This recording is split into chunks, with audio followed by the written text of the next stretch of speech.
Okay.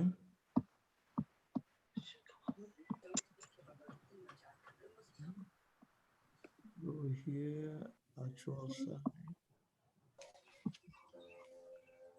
Yes, okay, just skin. Okay.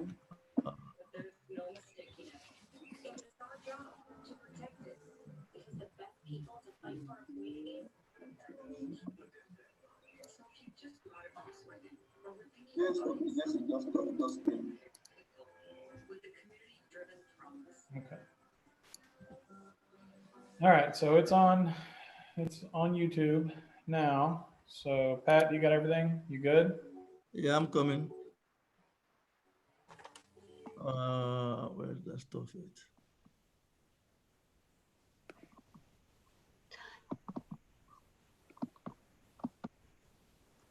That's it right there? Yeah.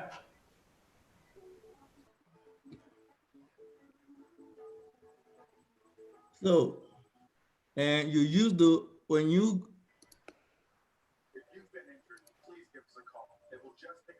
Jason, what does that mean when they say your internet is unstable? Something, your connection's a little slow or just not fast enough. It comes and goes sometimes. You just have to.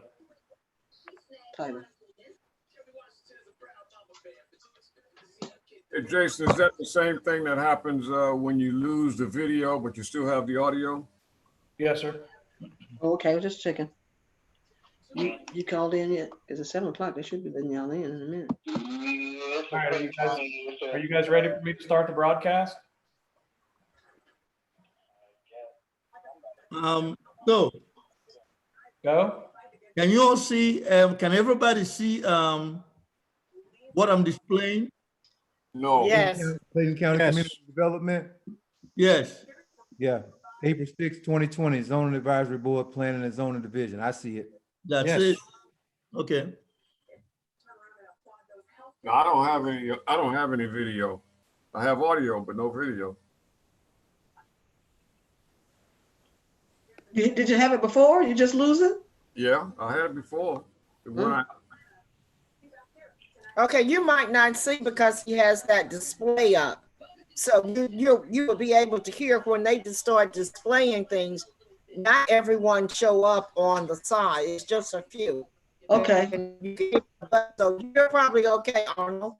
I see you on the side, Arnold. Do you have any views on the side panel? No. Oh, you don't have any members in view. What does that mean? What does that mean, Jason?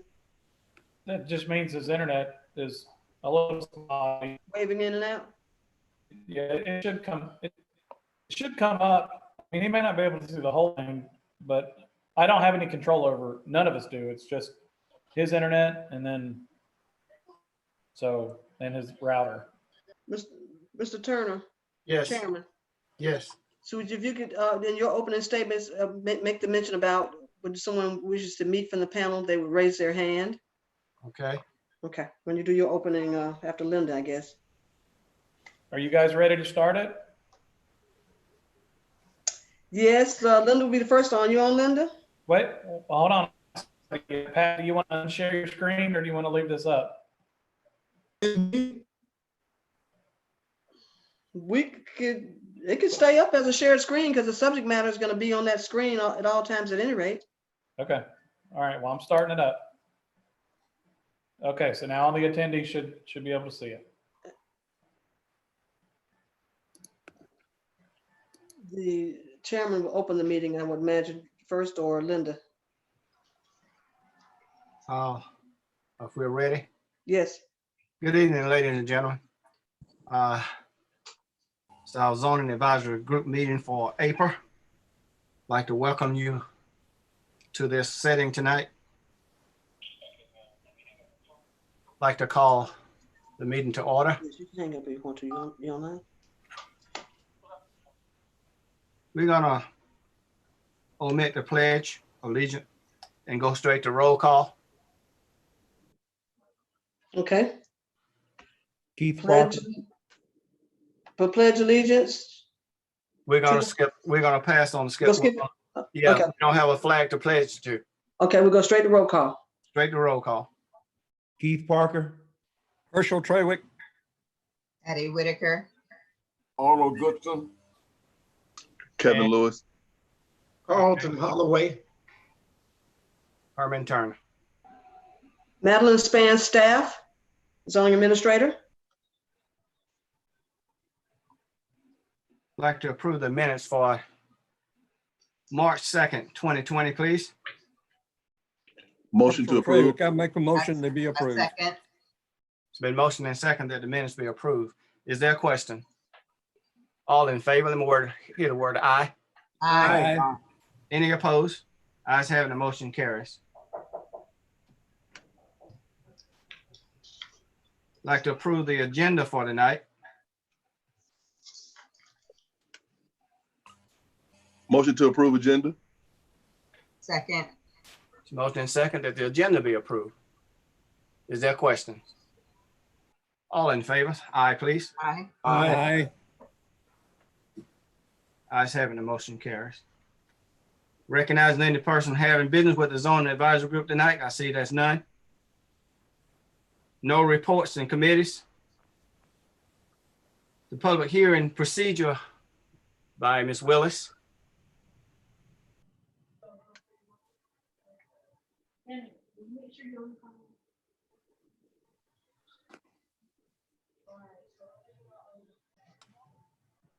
Ms. Willis, are you ready?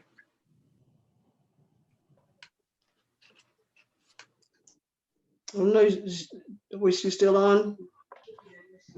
Jason? Her audio disconnected. And she's reconnecting right now. Like for the panel to raise the hand if you would tonight when you get ready to speak, or if you need to speak, so I can see that you are speaking and we won't be speaking at the same time. Ms. Willis back? No, sir, she's still connecting. Oh, she's connecting. Mr. Brookins, will all of the mics be muted until the chairman opened them? No, right now you guys, everybody wide open. Okay.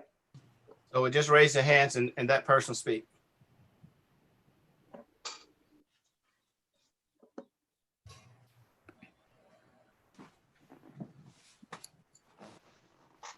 It's important that the procedures be acknowledged, but we're gonna move for sake of time. And there is no old business. And No, I'm sorry.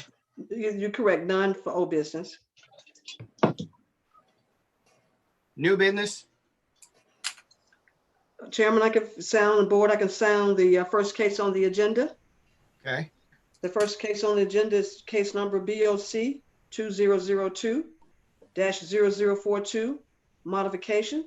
The applicant, Sheaf Real Estate Investments LLC, is requesting a modification to zoning conditions to allow a convenience store with gas station prior to the establishment of a restaurant or hotel on an adjacent parcel. The property was previously rezoned by the Board of Commissioners for a rezoning under general business and a conditional use permit to allow the convenience gas station with associated uses. The property is located at 8060 Highway 85. The parcel ID number is noted on the advertised agenda. The property is 3.50 acres in size, has 652 feet of frontage along Highway 85 and 238 feet of frontage along Webb Road. The property is located in Commissioner District 3, Commissioner Warner.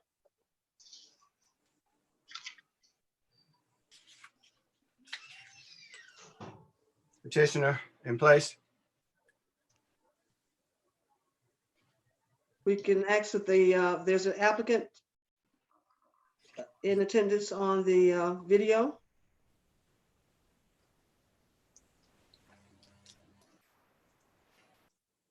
Is there an applicant? So, Mr. Chairman, Tracy Wyatt raised her hand. Do you want to allow her to talk? May talk now.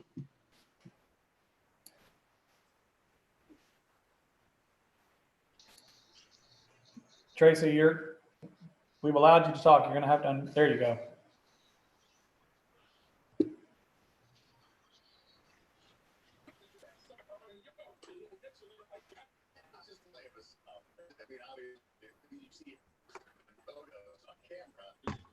She can talk now, or he. Okay, I'm on.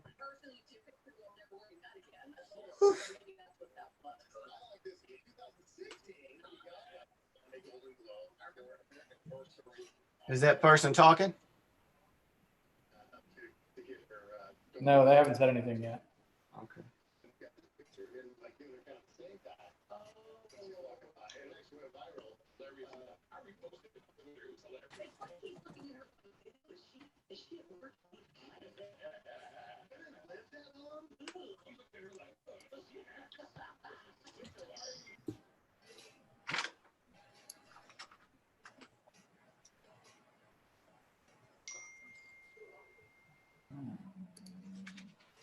For background purposes, while we're waiting for the applicant, I'd like to give you an update on the history of this case. This property was previously before you for rezoning and a conditional use permit. The property was granted a commercial zoning. The stipulations on the conditions of the zoning was that prior to the issuance of a CO for the operations of the convenience gas store, that the second tract, parcel B, that's outlined in blue, that parcel be seeking permits for development as either a restaurant or a hotel. In speaking with the applicant has stated, the developers of the property, that they have been looking for a tenant for that tract B, but they have not found a restaurant or a hotel tenant at this time. And they're ready to proceed with the development of the convenience gas station site outlined in yellow. So the board placed that condition on the request, and in order for them to proceed without the development of tract B, they're requesting a modification to those approved zoning conditions. So before you today is a request to modify the condition by deleting that timing from the requirement and to allow them to proceed with the convenience gas station. And they've indicated that they'll continue to look for a tenant, but do not want to have the timing tied together on the two. Okay, is there anyone there to speak either for or against?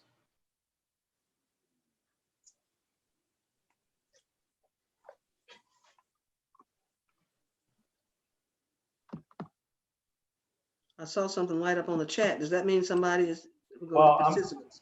I'm communicating with them. Okay. They can hear us, and I've told them that they're unmuted, but we're not getting anything from them.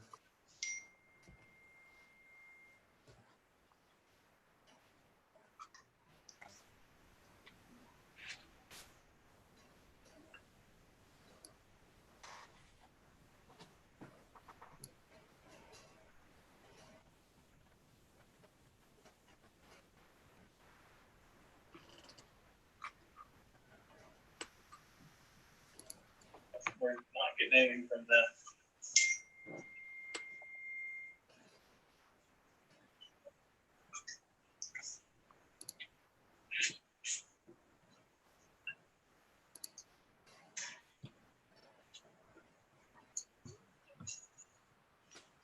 Are there any questions the board may have pertaining to this application? I didn't hear anyone speak. No, I haven't heard from the applicant yet. I was just entertaining, just staff was just entertaining any questions that the board may have.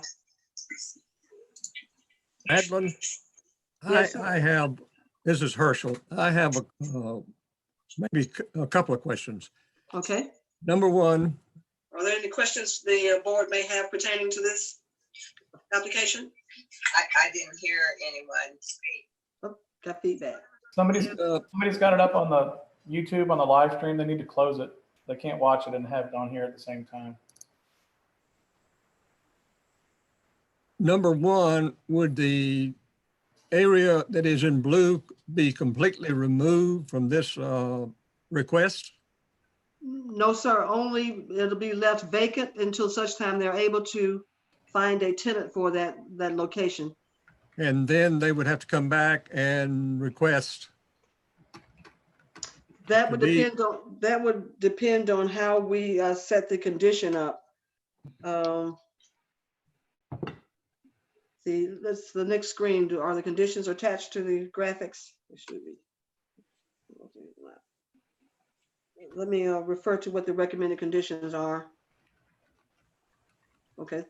The condition number 1, if you see on the screen, Right. is the proposed language.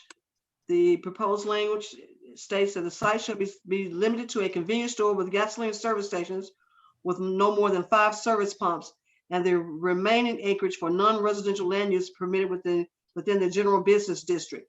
So the current condition pretty much only limits itself to tying in the convenience gas, but left the adjacent parcel open to some other non-residential use. And there's no timing aspect tied to it at this in this recommendation from staff. I've got a question when you get a moment. Yeah, I'll entertain that question. This project in the surrounding area along that Webb Road area, there, we've got several gas stations that are existing. Is that correct? There is a gas station sort of cat a corner from the property. Yes, there are some others in proximity. Yes. So the nuance was on this proposal of this project, was it to have that element of a restaurant and potentially other types of business there? Is that correct? The intent, I would imagine, based on where the board placed the restriction on the property, is that the development brought more to the area than just a gas station. Okay, so my point exactly is, wouldn't we just relax the wholeness of this project? Because the actual benefit for the county would be then the property which is asking to be exempt right now, because there's no real need or urgency for an additional gas station, is it? Well, I have to let the applicant address that. What he's telling us is that if trying to market the property for a hotel or a sit-down style restaurant, he has found no market for that, and therefore wants to proceed on with just the first phase of the project. So if this is going to be left open, it can sit vacant for 2, 3, 4 years if there is no restriction on when it's to be constructed. Is that right? But based on the request from the modification, that's what the applicant is asking, that there be no restraint on the time. But when we approved it initially, before they could get a certificate of occupancy, they were to have construction started on tracks B and C. That's correct. That was the intent.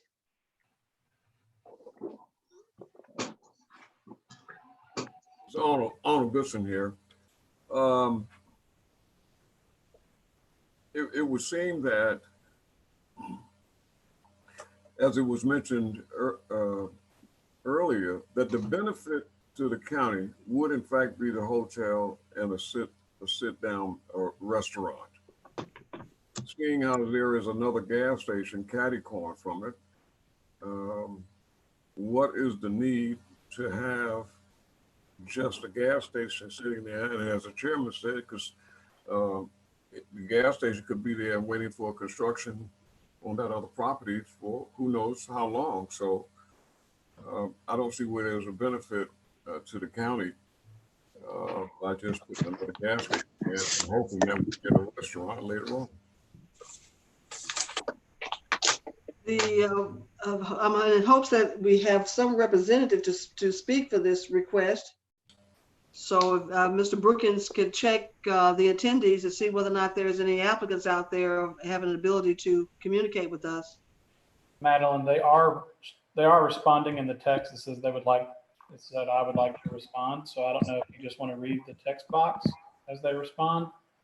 I did promote them to panelists, but we're still not having any luck hearing them. So it could be I think the applicant is Mr. Husan Hamarani.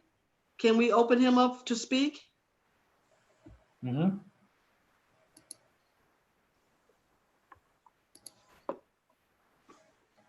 All right, he's unmuted. Yes, hello, General. How are you all? Hello, Mr. Hamarani. Yes, Marilyn, how are you? Could you state your name and address, please, for the record?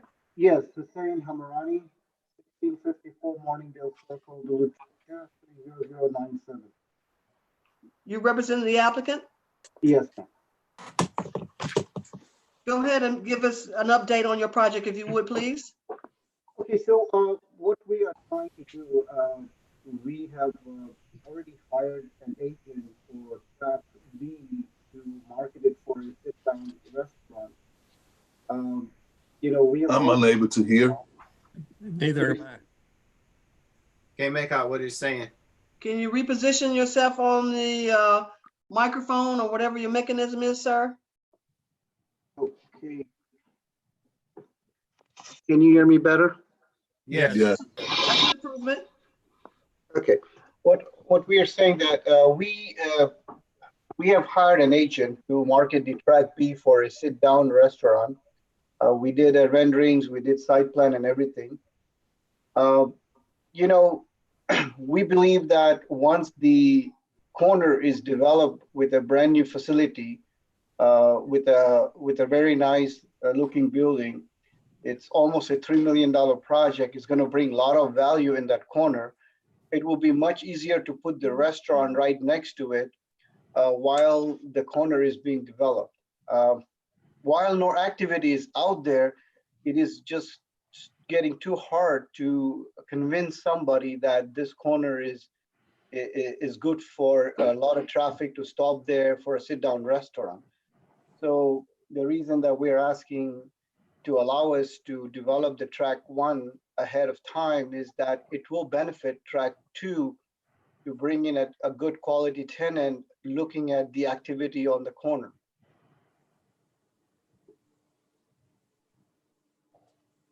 Okay, any other concerns from the panel? I have a question for the applicant. When you show this proposal in your marketing, who's ever marketing for you, did they highlight the possibility of the restaurant being there so that would enhance the possibility of getting the facility built? In other words, if you told them that that corner is developed, then we can get that restaurant in there. Were you able to find any applicant that was willing to commit to the project on B and C? Well, we are actively marketing right now. We have a local agent. She's marketing the property for a sit-down restaurant. I can forward the marketing package to Madeline. Whenever, for somebody to put a sit-down restaurant, it's a huge investment. A sit-down restaurant could cost anywhere from $2 million to $2.5 million. And to bring that kind of user in there, they need traffic in that corner to stop, and they have to see that there is some activity out there. Everything out there in that four corners is pretty old and pretty outdated. So, we got to start with a new, today's standard modernized building out there. And as soon as you see more activity in that corner, there is going to be more and more interest to bring in a quality user for a sit-down restaurant. In midst of marketing, all this new pandemic started. So right now, it's going to be hard to tell that there is somebody interested right now. Immediately, no, but we are very confident that once we have activity on the partial 1, we're very sure that people would be more interested in developing partial 2. And we are offering, multiple flexible deal. Like if somebody wants to put in a restaurant, we will do anything and everything to make that deal happen. Like literally anything. We will owner finance it. We will reduce the price. We will do anything we can do to make that possible. That is my commitment, or commitment to the county for allowing us this modification. And even county representative, if county economic development can bring us a user who wants to come in there, we would also entertain that with both arms.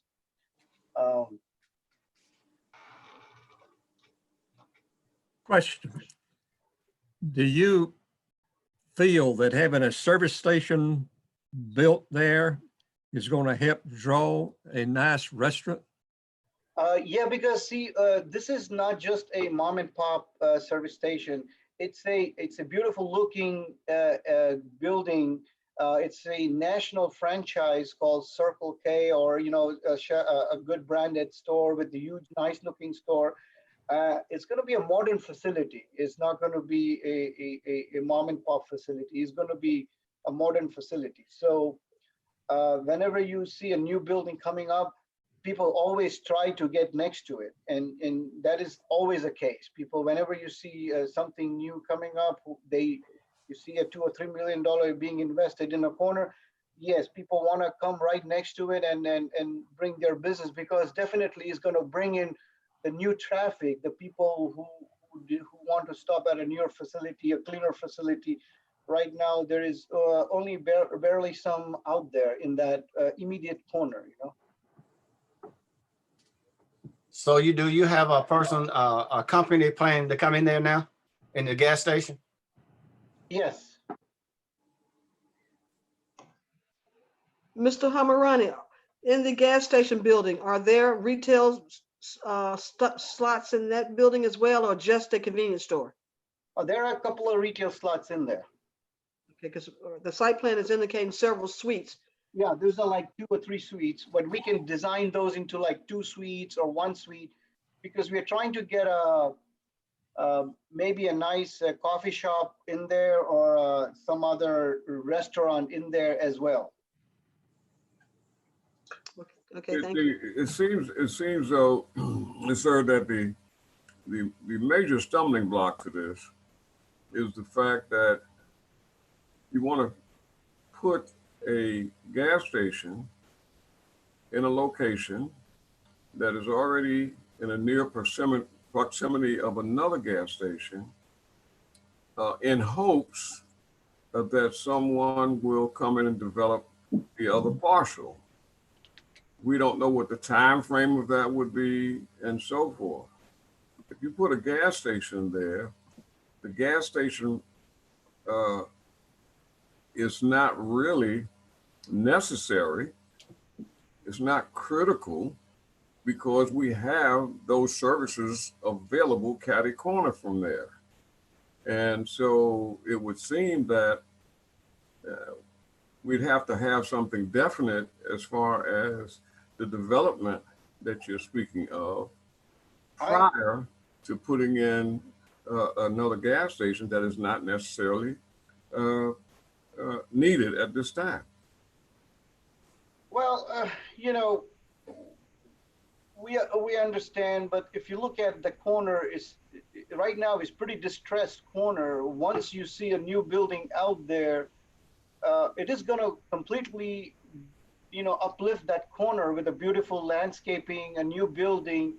It is going to be much easier to bring in a sit-down restaurant, maybe during the construction or after the construction. It's more likely somebody who's going to come in and invest $2 million, $3 million in a sit-down restaurant after they see that another person has invested in the corner too.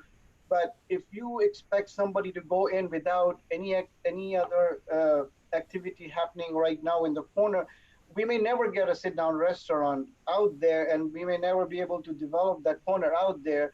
And me being a small business person would become in difficulty and occur a lot of difficulty and financial stress if we do not develop that site, because we are already invested in that site, and we hope the board would understand our situation right now. And we're willing to restrict that property for a restaurant. Like, you give us a time, 2 years. If we're not able to bring you a tenant, county can intervene and do something with that out partial. But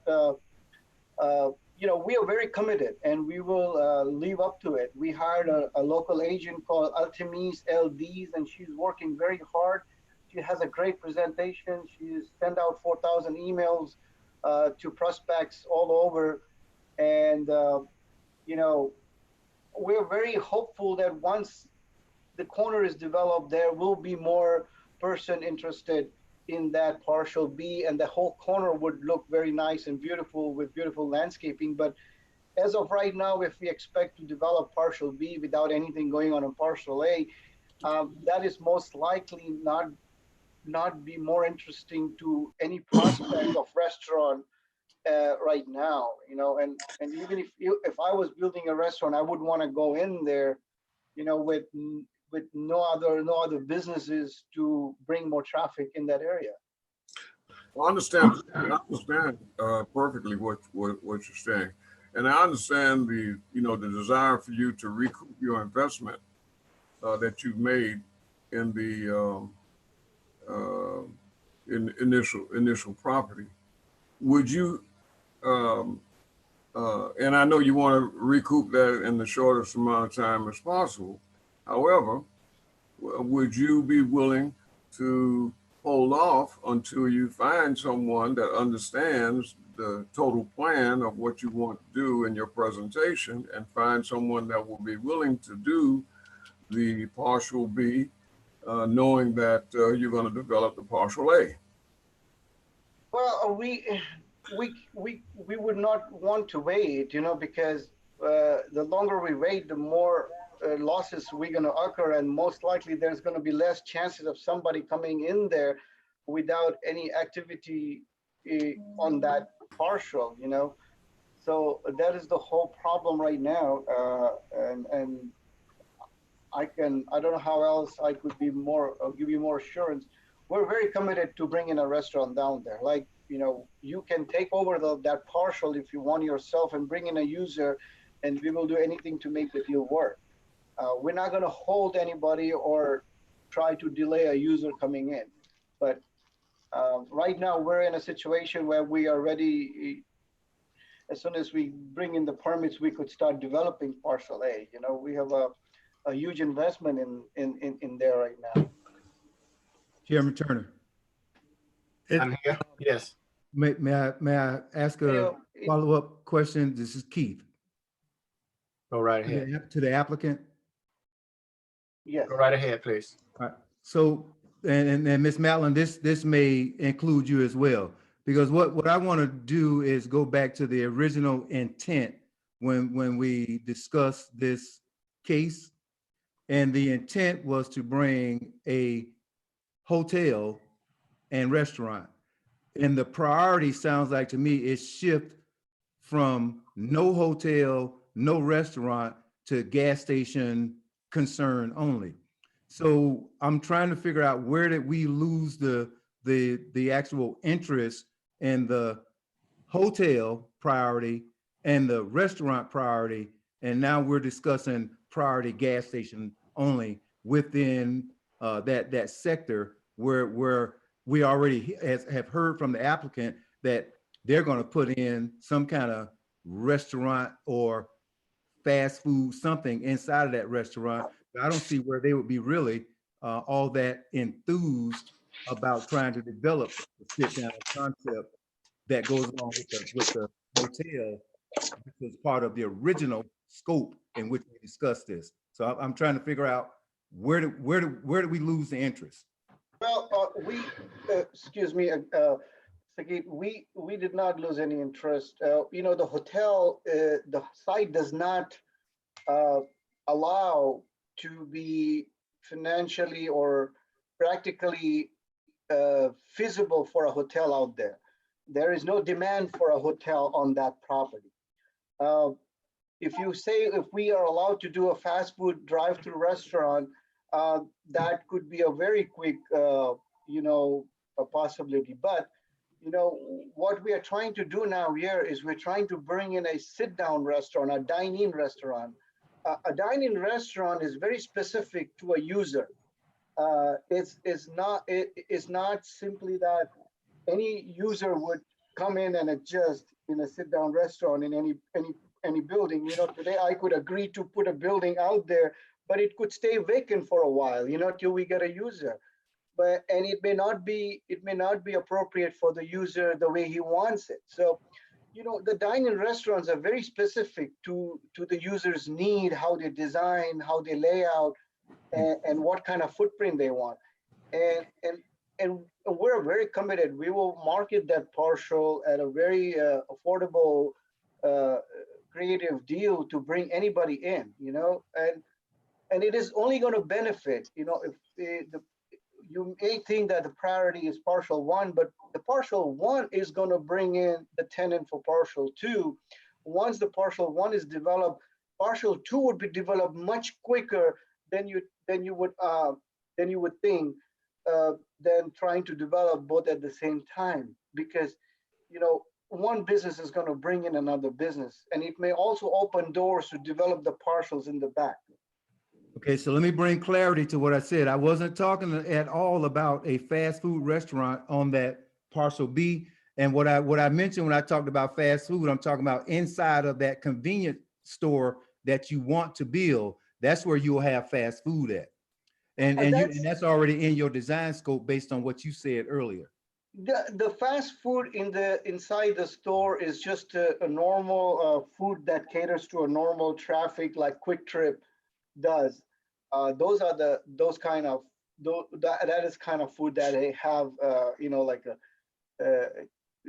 a chicken strip, chicken place, but not a restaurant that you would think.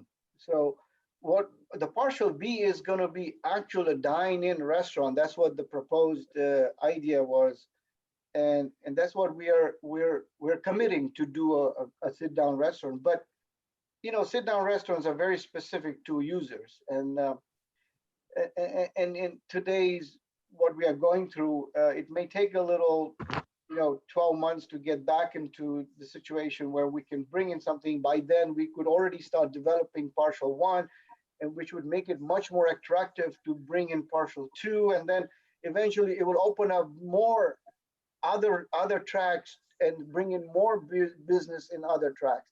It's just going to help the whole corner to grow eventually. Yeah, without prolonging this, give me a little bit of insight again on the hotel. What were your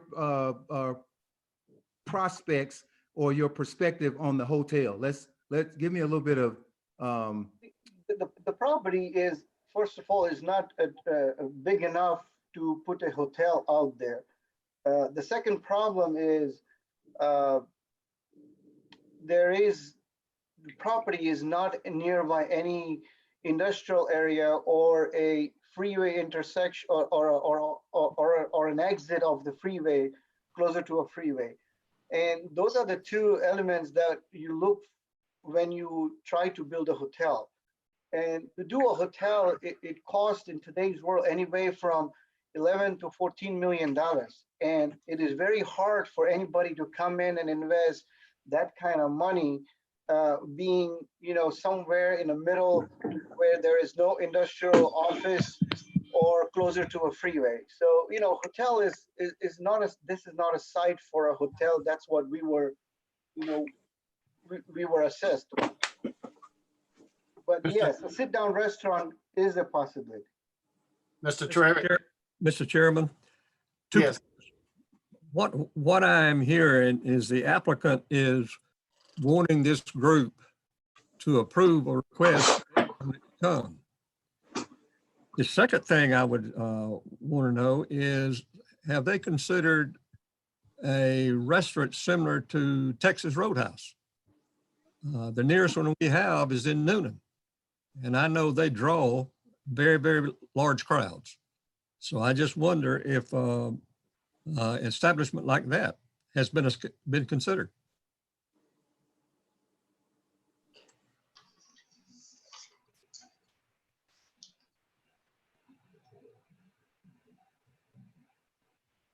Marshall, yes, we have an agent who is specifically looking for such tenants. and she is reaching out to many local and national restaurant users who could be interested in such a development.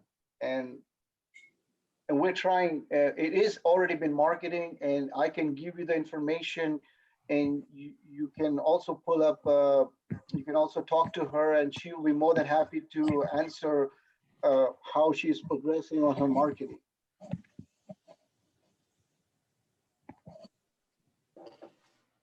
Any other questions or concerns?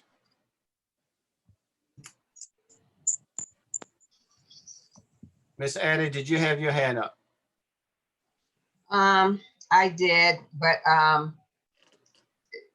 we're going to and from on this, and so in the way the market is now, I'm kind of like leaning like he's wanting to go ahead on and put up the gas station, but then again, on the other tracks, they'll be like in limbo. So that's a concern, that is one of the concerns that I do have. So they need to unmute you. You know, there's nothing really positive about the other side being constructed later on. And again, it could be 4 or 5 years from now, and that's not good. But then at the same time, you got the convenience stores with all the other stores, you know, already adjacent to this store that's being built. And then it's a Circle K. It's, I don't, me personally, I don't see it. So are we ready to make a decision on this modification? Can you unmute Mr. Tracy White's mic, please? He would like to speak.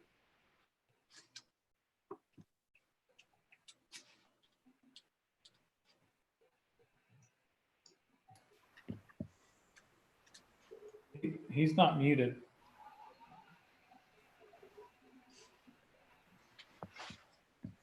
He's trying to speak, but he could not be heard.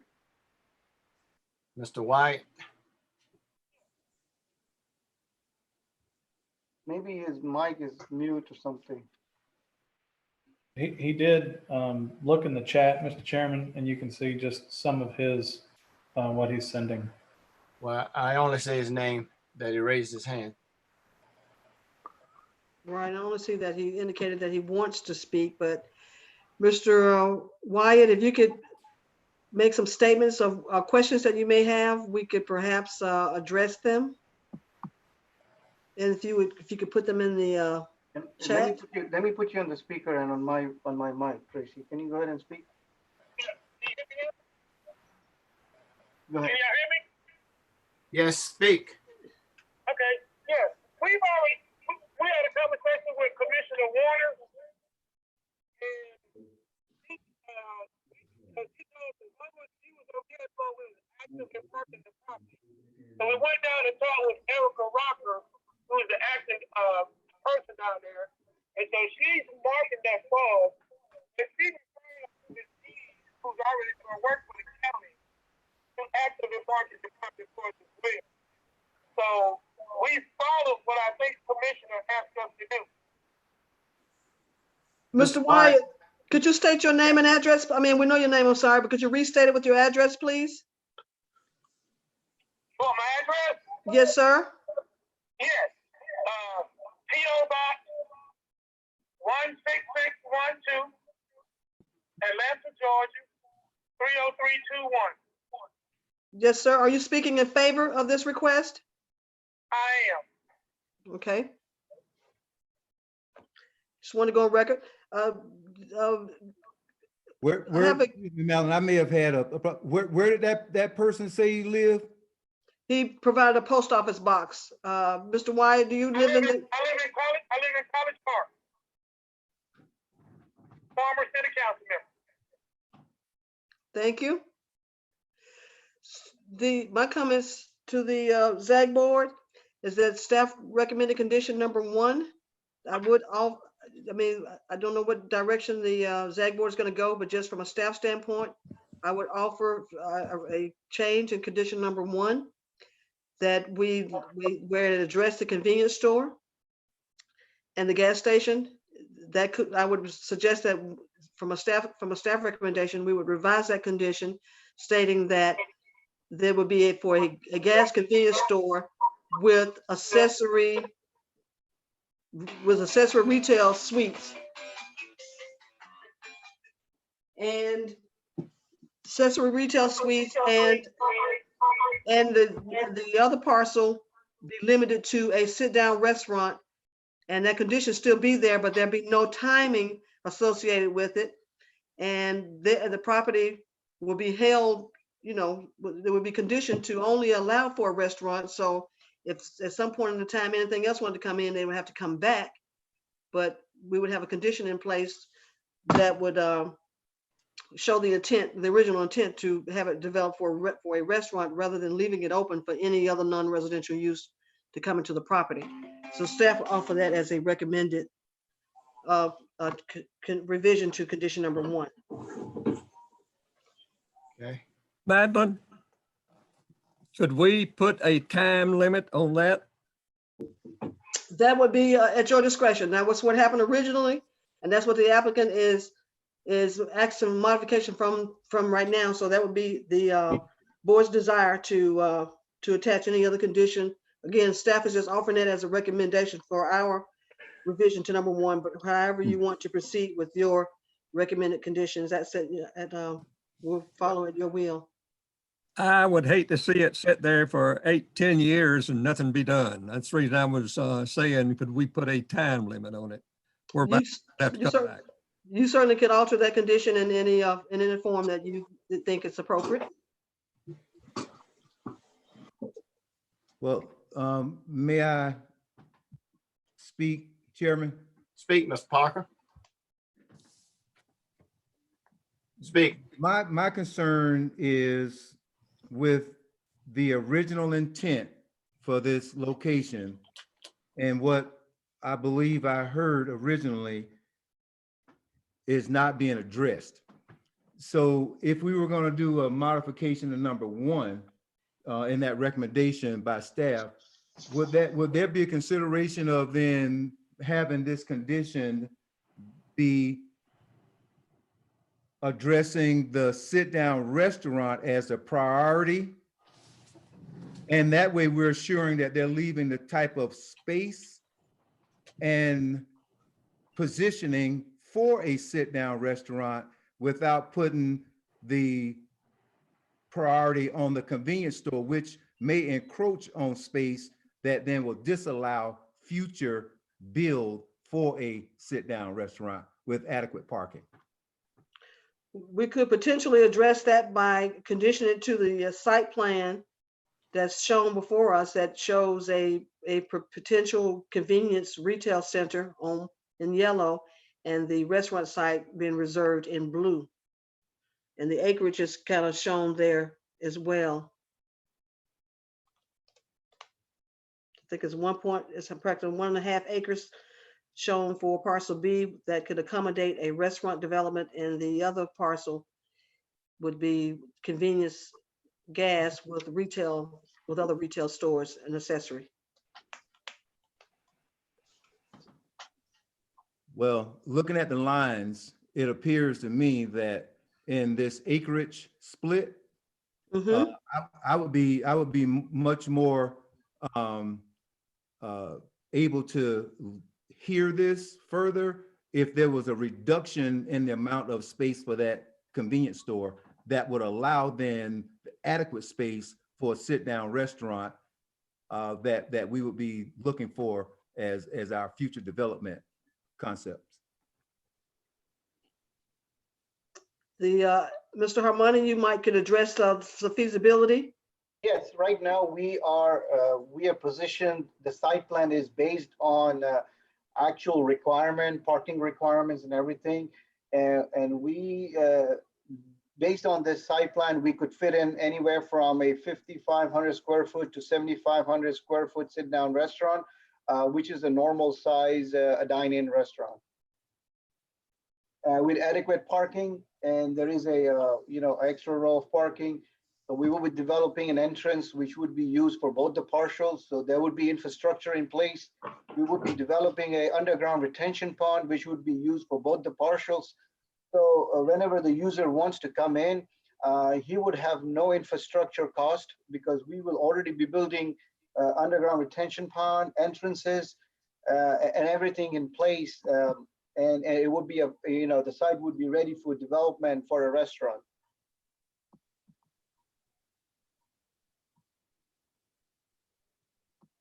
Other questions or concerns? Yeah, Mr. Chairman, this is Honorable Bisson. I just think that this is a little bit of a case of putting the cart before the horse. We want to put in a service station with a convenience store where there's one already existing that is taking care of the need of the community. And to put it in on a maybe that we may get a restaurant at some time in the future. And as Mr. Trawick said, we need some type of time frame on that if in fact we wanted to let this move forward.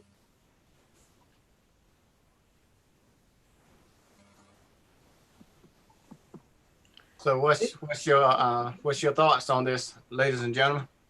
Are we ready to move on this modification? We've beat this horse pretty good here. Mr. Chairman, Ms. Parker? I recommend that we deny this applicant upon this request and under these conditions that are stated thus far. I recommend that we deny the applicant. And maintain the conditions as previously approved by the board. I was just correct. I mean, well, I guess there are no conditions because if you're denying it, sorry about that. If you're denying it, there are no conditions. Your recommendation to move forward to the board would be for denial for the modification. Is there a second?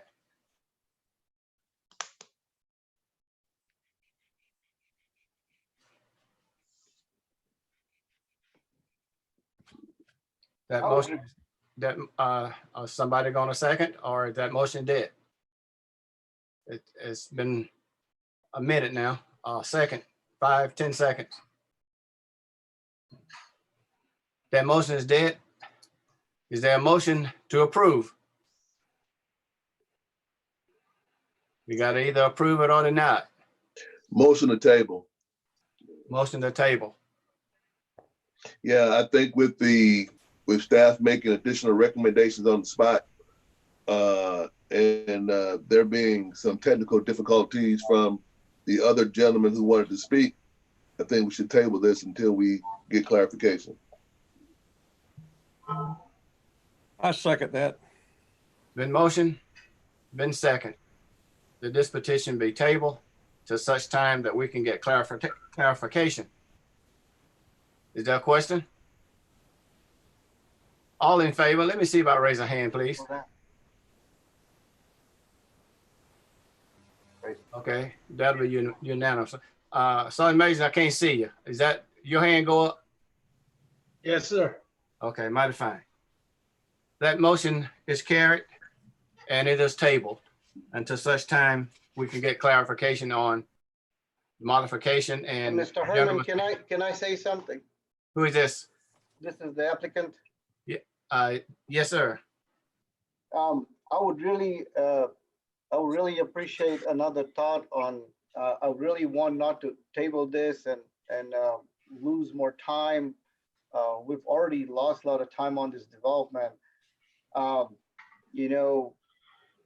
If we agreed to a specific time frame, like we could provide you all the evidence and we could, let us develop the partial one that we are ready to develop.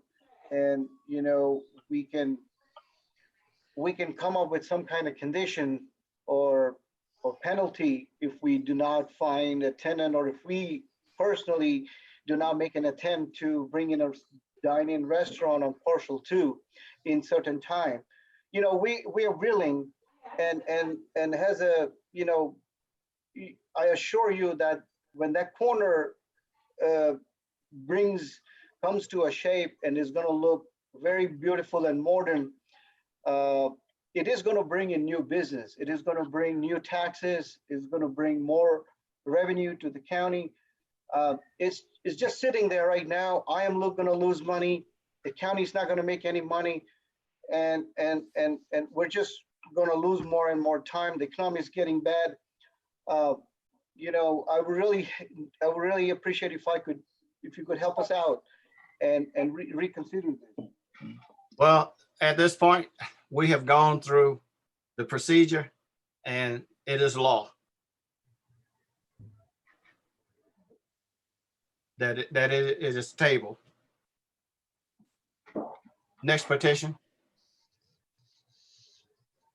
Could I just state for the record, For the record. move on, that if there's any persons that's listening in as attendees and did not get a chance to speak, if they wanted to submit anything in writing to the Community Development Department, we would certainly entertain anything in writing and bring that back to the zoning group at their next meeting. The recommendation for table means that this request will appear on the next agenda in May. Okay. Next request. All right, let me get that done.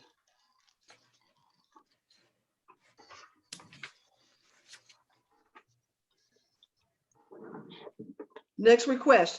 The applicant, Florida Rock Industries, Inc., on behalf of Rockland LLC, is requesting a conditional use permit to allow the expansion of an existing mineral extraction and processing facility. That would be a quarry. The subject property is currently zoned HI, heavy industrial. It's located at 5698 Highway 85. Parcel ID number is referenced on the agenda. The property consists of 61.62 acres of land and has approximately 2,000 feet of frontage along Highway 85.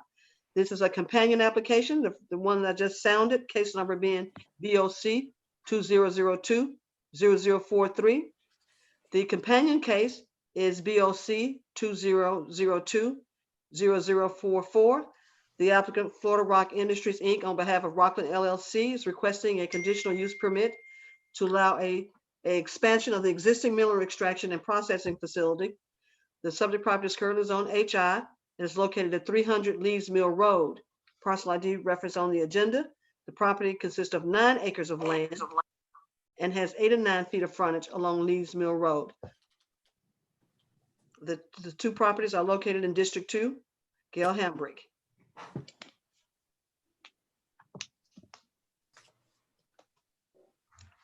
We have anyone to speak on the behalf of this petition? Mr. Massey is present. Can we recognize him, Mr. Turner? Please. Mr. Massey?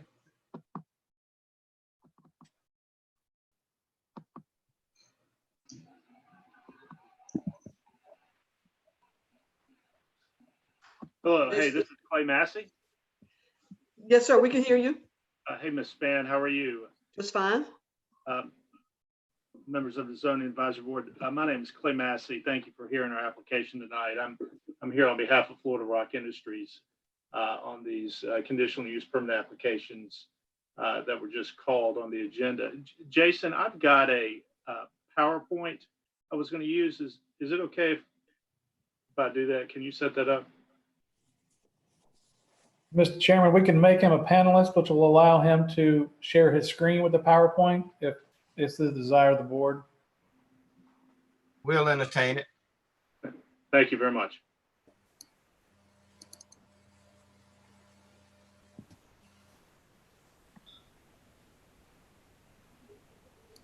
All right, Matthew, able to share your screen now.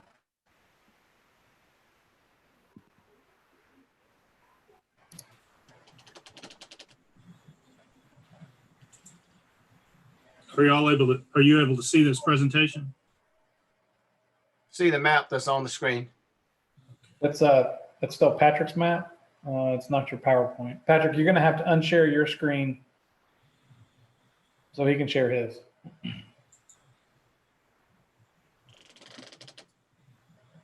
Can Patrick hear us?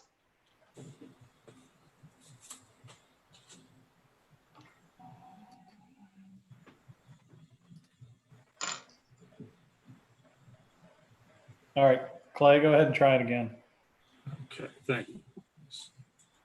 What it is? Yes, I can hear you. Try it again.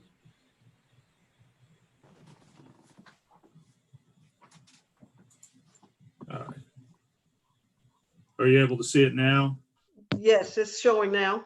Okay, Well, great. it was up there for a minute, I thought. Well, your name came up, Mr. Massey. We go back to your screen, you should be able to share. Okay. Can you see it now? See your name. Now, do you have your video on? Mr. Massey, because we can't see you either. We just have just a black screen. So does that mean your Okay. video is off? Let's see. I should have video on. Can you see me now? No. No. Nope, just a black screen. Huh.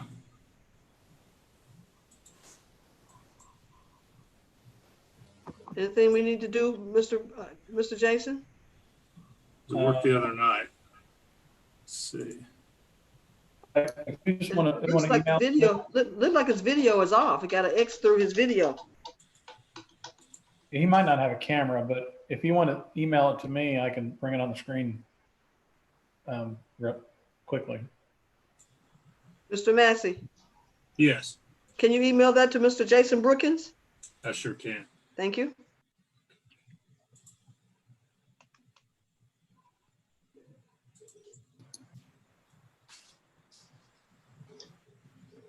I'd like to state for the record, board, I sounded the cases together. We could hear the presentations, and with the motions we will make will be on the cases separately. Matt, can we do 0044 before 43? Okay, you want them to go ahead and make presentations on each parcel separately? No, you can do it together, but what I'm saying, as far as the board is concerned, because if we don't approve 44, 43 is for no. If I understand it right, it's for ingress and egress from the facility. That's correct. I mean, it would not be, but since they're both conditional use permits with their own case representation, they would have their own action. Each case would have its own action, whether it's Right, I agree with that. All I'm asking is if we could reverse how we discuss them. that'll be fine.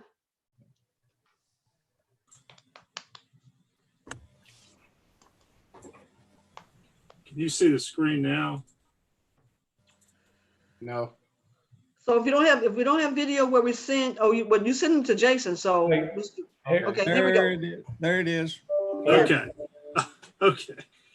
All right. Thank you for your patience. Sorry about that. So, this is a presentation on these two conditional use permit applications. These are applications for two parcels that are adjacent to Florida Rock Industries, or it operates under its parent company's name, Vulcan, the Forest Park Quarry, which has been at this location for 50 years, and we are seeking to expand the quarry in order to extend the life of the quarry and to continue to meet the local needs of the community for crushed granite. This screen here shows the existing Forest Park Quarry. It's been there since the 1950s. It's a granite mine. It's one of only two active quarry sites in Clayton County. It is an essential source of crushed granite for the community. Crushed granite's essential to building roads, buildings, and other structures, and the economic development in Clayton County and the local community. Right now, the existing quarry is facing a limited supply of quality and economically accessible granite from the existing pit. And so we are faced with needing to expand the quarry in order to extend the life of the quarry. And What we are proposing to do in our conditional use permit applications is to extend the quarry through starting a new pit here on these two parcels, A and B. And these are the two parcels that are subject to the two applications. And the parcels in total are approximately 70 acres in size. The tract A, which is the application number 43, is the larger parcel of approximately 62 acres, and the smaller parcel is approximately 8.2 acres. And combined, they would comprise the expansion area of our mining operation. Both parcels are zoned heavy industrial, and so we just need a conditional use permit in order to begin the mining operations on the property.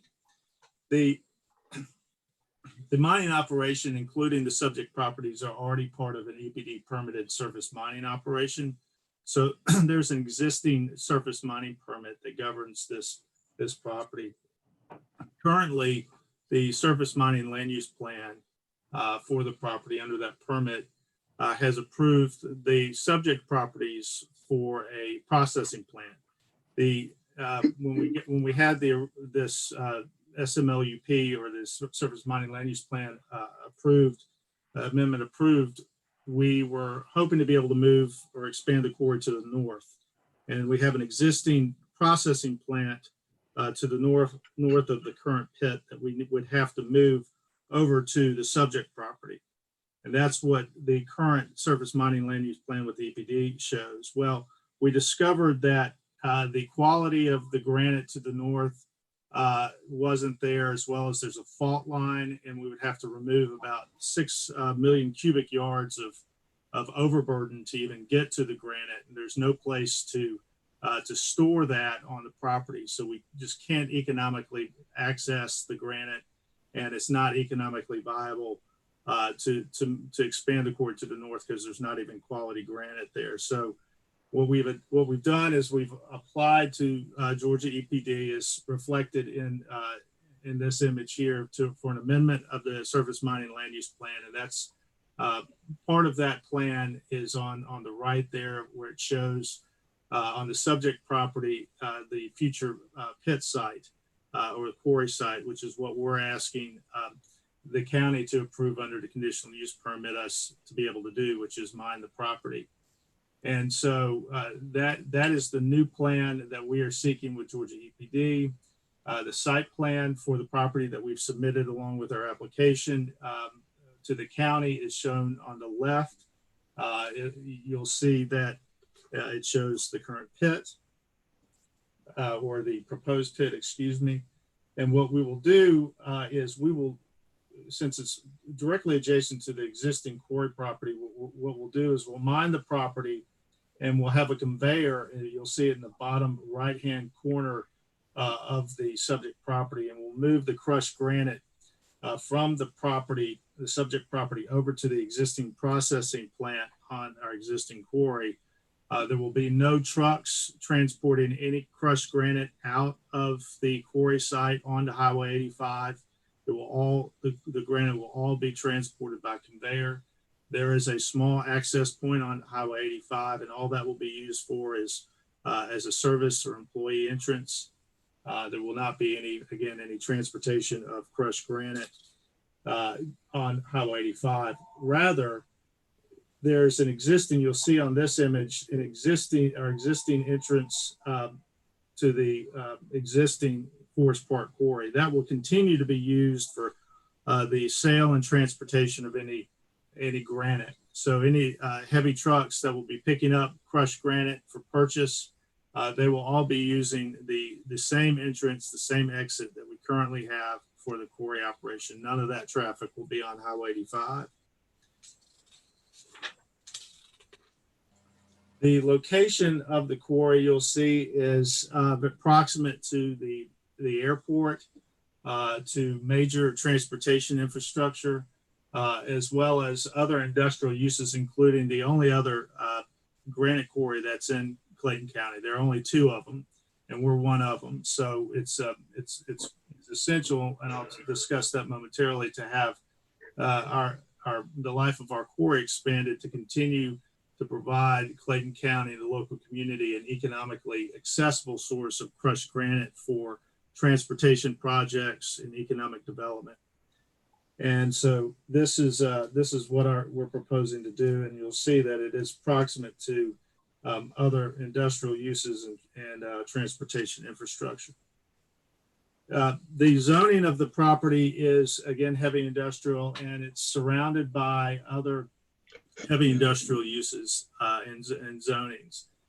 There is some general business to, you'll see that triangular piece directly adjacent to us, or the subject property to the west. That is property that Florida Rock Properties owns. We own that, or our subsidiary owns that. To the south, there's some existing multifamily that has been there. It's the new quarry pit will be better or similarly or better situated to the existing quarry, or to the new pit will be as well positioned compared to the existing multifamily as the current quarry is. There will be no additional impact on the adjacent multifamily properties. So it's all compatible with the surrounding uses. And the property itself does not have another economically viable use, and a couple of reasons why that is. In the early 2000s, basically the surface soil and the subsoil of the property was mined to assist with the construction or the expansion of the Hartsfield-Jackson International Airport. And so what's exposed there now is basically surface rock. There's no soil on top of it. On almost all of the property, it's almost all just rock, and you just can't develop any other industrial use on top of just surface rock. And the remaining parts of the property are basically in a floodplain. So there's no other development, economically viable development of the property other than a quarry, which is what we're proposing to use it for, directly adjacent to our existing quarry property for an expansion of the Forest Park Quarry and to extend its life. Briefly, the need for the expansion and extension of the life of the quarry is important. It's important to the local community. It's important for the community to have an economically accessible source of granite. Again, there's only one other quarry in Clayton County. If that one quarry were the sole supply of granite, there would be an upward pressure on price just because demand and supply would be out of sync. Transportation costs are a significant part of the cost of crushed granite. Crushed granite is a heavy, high bulk, low value commodity, and so the farther you transport it, the much greater the cost per unit of granite it becomes. And if you have to transport, for example, crushed granite 30 or 40 miles, it can double or quadruple the cost of the stone. And so that can have a significant detrimental impact on the economic development costs of the community. Also, having a local source of crushed granite will alleviate the burden on highways, roads, and bridges that having to transport crushed granite long distances would cause. And then the existing demand on those other quarries is already there, and they're having to supply that demand and to add our demand to these other quarries by eliminating the extension of the life of this quarry would again create an upward pressure on economic development in the community. And so this is all important to the airport expansion, roads, interstates, highways, bridges, schools, hospitals, and industrial, commercial, and retail building development.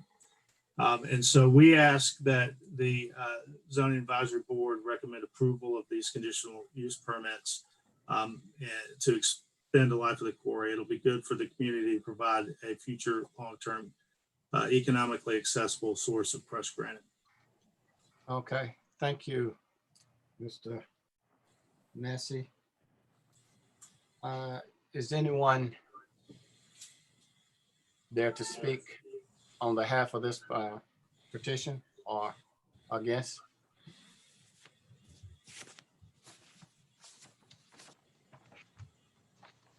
No one?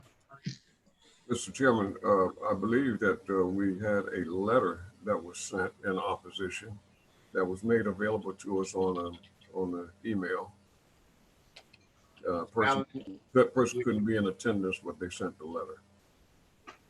That's correct. We have a letter from a Mr. Jeffrey Edwards that was sent to each board member to consider his concerns for the impact anticipated on property that he owns and live at on nearby off of 85, just south of Rock Hill. It's approximately, he's probably about 1,000 feet south of this project. Can we read that into record? Okay, it's a pretty lengthy letter, but I'll be happy to read it into record.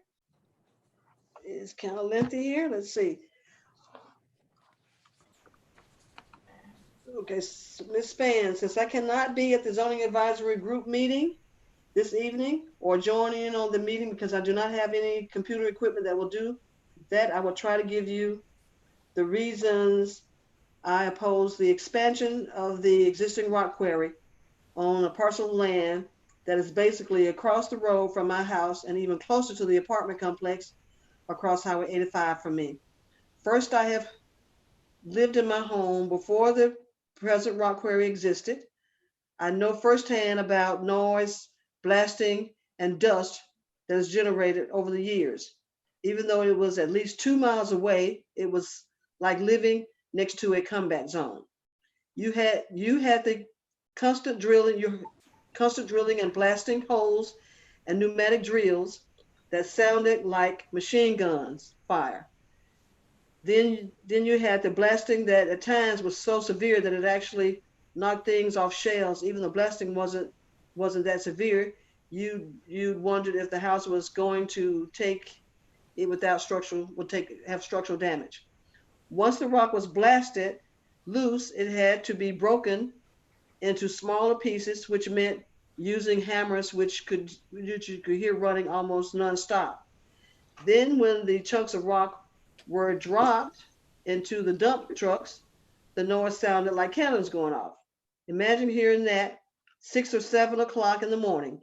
All of this is going on at the same time that the noise from the rock crushers are heard constantly in the background. Then there's the dust. You couldn't wash a car without being covered in granite dust the next day. When my dad would clean off the gutters, they would scrape all the mud made from the dust from the roof. It is a wonder I don't have silicosis or scoliosis, whichever one of those words. I imagine some lung disorder from the granite dust I have breathed of all my life. Before Christmas, there was a company that had wanted to put a 6,000 square foot distribution warehouse between me and Rock Hill Drive. They were going to spend huge amounts of money to flatten out the property in order to place a building on the site on a hill. Not to mention that the truck traffic would have had impossible impact on Rock Hill Drive. There's also another group that is looking to put warehousing in on the other side of my property, next to the Hindu temple. Again, the terrain is rugged and they are going to have to come up with some interesting plans on how to put these warehouses on the site. So that's another property he's referring to. The land of the rock quarry wants the 62 acres with almost 2,000 feet of frontage on Highway 85 is almost flat. So he's just saying that probably should be the site used for the warehouse. Also, once the 62 acres of land with 2,000 feet of frontage is turned into a rock quarry, basically it won't be able to be used for anything else from now until the end of time, unless someone really needs to say Deep Lake. To be fair, the noise, the blasting, and the dust have not been bad in the last few years, and there are plenty of times that I don't even know that the rock quarry is there. I assume that I was, because the present quarry is so deep that the noise and the dust can't rise above the depth. I just remember the years when the quarry wasn't so deep, and I don't want to go through that again, especially if the quarry is going to be that close. I think the parcel could be used for a much better purpose than a large, deep hole. That's from Mr. Jeffrey Edwards, who has residence on Highway 85. Thank you. Mm-hmm. Is there anyone else there? If not, then we'll move forward with the advisory group. There are other participants on or other attendees, but I'm not sure if any of these attendees are needing to speak on this or not. If they were willing to speak, they would have to go into the chat room. Is that correct, Mr. Brookins? No, they just need to raise their hand. Or the attendees? Yes. Okay. So if there are any attendees that need to speak on this matter, they would make their presence known.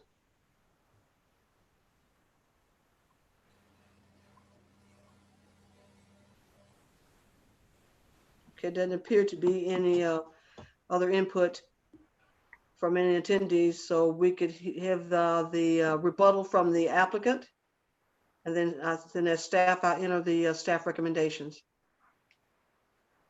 Certainly, I will address the gentleman's the email. I think it's important to know that any blasting activity that is done at the quarry is governed by what's called the Georgia Blasting Standards Act, and it sets limits for vibration and what's called air overpressure or noise that we cannot, by law, exceed. And we have recording devices around the property that measure those on an ongoing basis, and we have to provide those readings, that data, to the state fire marshal. And our readings are well below any levels for vibration or for air overpressure that would cause damage to an adjacent property. And those standards are set in order to avoid any damage to adjacent property. So I regret that the gentleman believes that he is or had experienced some vibration from our property, but there should not be any damage or any sort of negative impact on his property, because we're regulated to keep it below those levels that would cause any of that impact. And so that's something we're having to comply with on an ongoing basis. We have all that data that is supplied to the fire marshal. If there were an issue, trust me, we would hear about it. And so I don't believe that would be an issue. In fact, I'm certain that would not be an issue given how we're regulated, that there would not be any impact on adjacent properties. And actually the existing quarry pit is, if you look at where we would place the proposed quarry, the existing quarry pit is actually more proximate to the multifamily properties to the south of the subject property. The subject property will have a pit that's somewhat more distant, but there's also a berm there that will exist. It will be landscaped. There will be, in terms of providing screen trees and everything that's required by the ordinance. We'll have a 100-foot buffer that will be inclusive of that berm. So there are aspects of the development that are there, in addition to just compliance with the Blasting Standards Act, that are there to ensure that adjacent properties are not negatively impacted. Thank you, sir. Yes. The floor is open now for question or concern. Mr. Arnold? Thank you, sir. I have a question.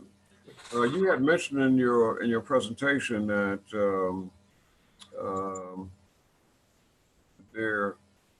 2 quarries in Clayton County. What's the nearest quarry outside of Clayton County that would be supplying the same resource? I believe the next closest quarry would be about between 12 and 15 miles away from our quarry. Is that the one in Stockbridge? I think that's right. Vulcan is in Stockbridge. Yeah, it would be. I think it's the Stockbridge quarry. So I think it's between 10 and 15, around 12 miles. And that quarry is, of course, supplying the demands that already exist there. And so it's important to have, multiple local sources of crushed granite to be able to supply the local needs and not diminish those so that you're putting additional demand on, in addition to transportation costs, on those existing quarries that have to supply their existing markets. So it's important to have a local source for Clayton County.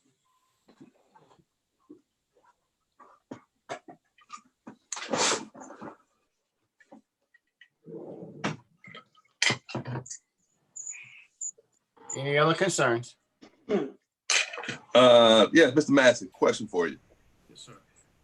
Regarding the quarry, if the quarry does not, if the quarry is not viable, what can it be used for? I mean, what happens to the property? Well, we can continue to mine it. The problem or the limitation that we'll face is being able to get quality granite that meets the standards to build roads, that complies with GDOT standards to build roads, to meet the standards required for airport development. So we can continue to mine it, but we're just not going to be able to produce the quality granite that the community needs to build its infrastructure. So when you get to a point that it cannot be mined, then what happens? So once you're at the end of a quarry's life, then you will have a reclamation plan that's in place. You have to have it for any EPD surface mining permit. And as part of the amendment, we have a reclamation plan, which would take the existing pit and create a reservoir. The same would be true for the subject property pit that we're proposing at the end of the life of that. That's what it would be.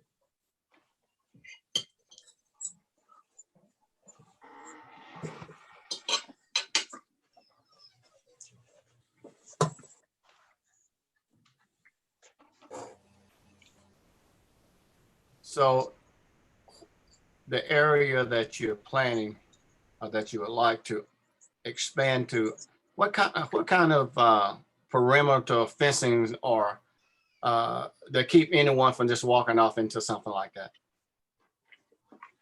As we said in our application, we would fence any area that could be accessible to the public, particularly to the south where the multifamily property adjoins us. We would fence that area. There's a berm there. We would fence it, and then my understanding is it's also, it might be proposed that there's some sort of fencing along 85. But certainly it's in our own interest as well to make sure the property is secure. So we will certainly adequately fence it to keep anyone out who's not supposed to be there.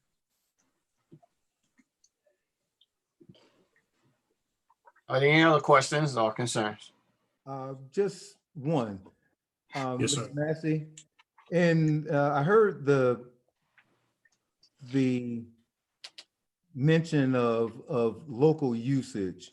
Is there any sort of analysis or project scope that is showing us what it is that your quarry is producing as far as building material locally for the county with and this is excluding the airport? So it would certainly be used for any kind of interstate or highway construction projects, building development, houses, apartments, industrial sites. All of that takes construction aggregate like crushed granite. in order to provide the materials needed to build those projects. And so I'm not sure if you're looking at for particular data. I don't have it here, but I know that crushed granite for those types of projects has to come from a local source. So we're supplying those projects along with possibly the other quarry that's in Clayton County, but we are an essential part of providing the materials that those projects need. Okay, thank you. Yes, sir. Okay, ladies and gentlemen, you've heard the petition. You've had questions and concerns. What's your pleasure?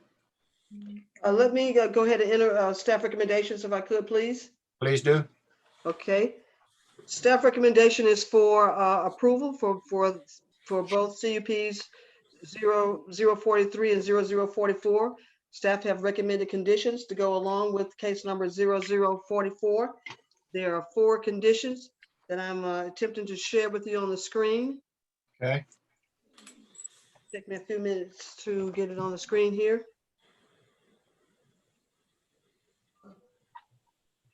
Mr. Brookins gonna assist me by sharing the conditions that I just forwarded.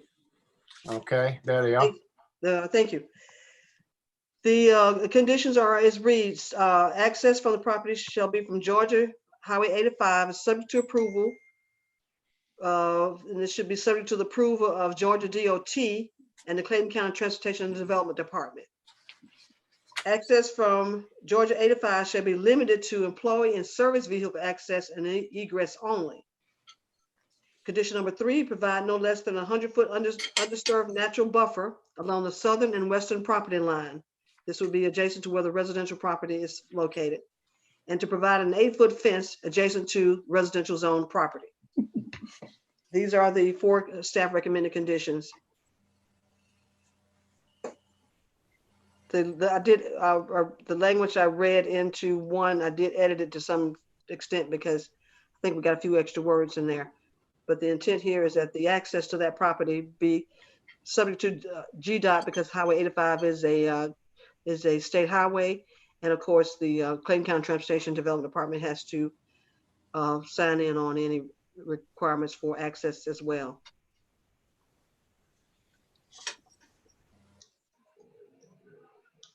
So now, ladies and gentlemen, are we ready to vote?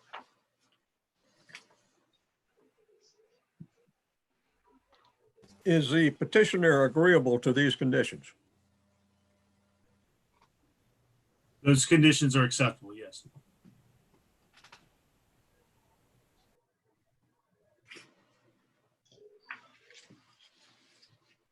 Mr. Trevor, you want to offer that motion? I will make a motion that we approve these based upon the conditions, the 4 conditions that are outlined. Second.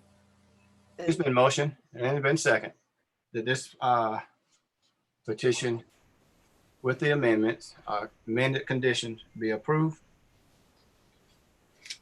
Is there a question? All in favor, let me see by raising a hand, please. And again, that would be for 1 case. That would be for the But for the 43. Right. 43. That's for the large track. And then the second case for the smaller track had no conditions, and we would need a action on that one as well. Okay. Separate action on That both. would be on the 43. Let me see the raise those hand again, please, now that everybody's in view. Okay, Okay. which one are you referencing? Case number ending in 0044, 0043. 43. Okay, because the one that we just made that on, it should be on 0044 for the 4 conditions. 43 doesn't have any conditions. That's correct. So I apologize for the number in order, the big track versus the smaller track. But the conditions go along with the larger track, which is the case number 44. Okay. And then case number 43 is the companion case, where they'll be gaining access with the truck traffic. Okay. So that motion carries. It's approved.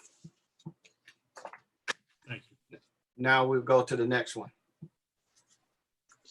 So is this a vote on the second, on the second parcel, the small tract on the quarry? Ms. Spam, may I just interject real quick? I just want to make sure I've got this right. I'm looking at the staff analyses, and it looks like that the application number 43 is for the larger tract.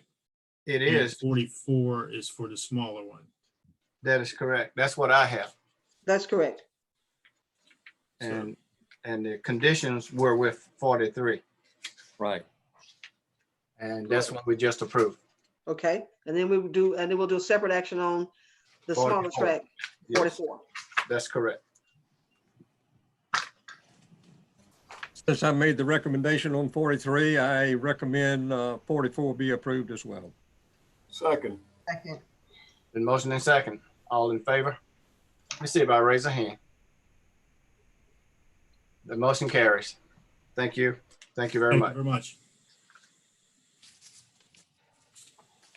Next petition, please.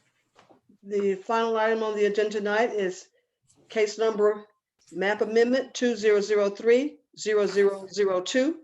The Clayton County Board of Commissioners is requesting the rezoning of 5 parcels of land located within District 4 of unincorporated Clayton County. The requested rezonings include 709 Middlebrook Drive, 716 Central Avenue, and 692 Central Avenue.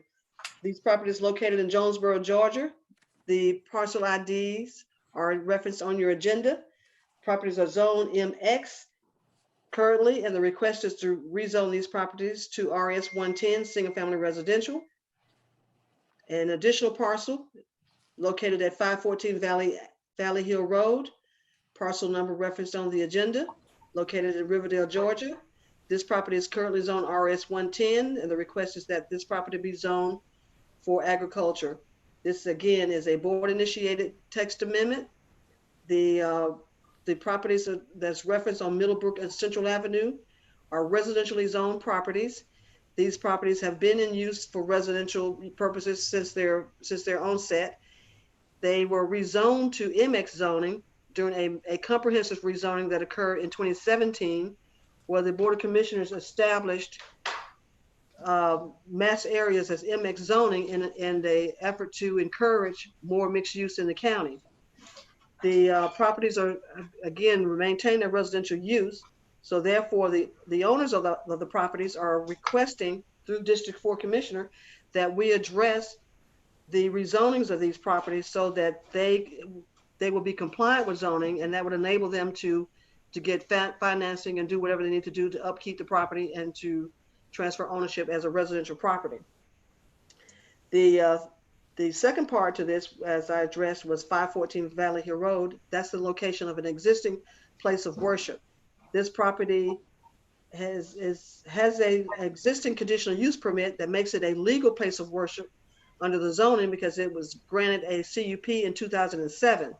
However, the underlying zoning was changed during a comprehensive change, and the owner and the request is that property go to agriculture.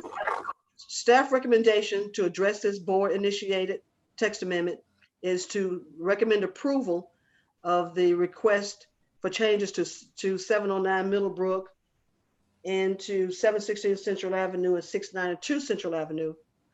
However, staff recommendation for the 514 Valley Hill Road is that property remains zone RS 110. The reasons for that is because the property has a legal binding conditional use permit that validates the place of worship as a permitted use.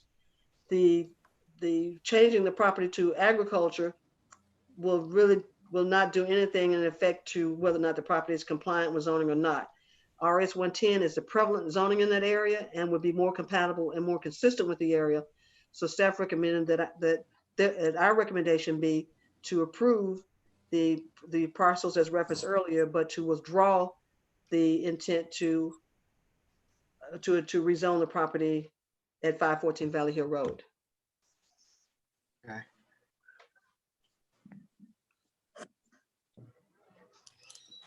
Okay, ladies and gentlemen from the board,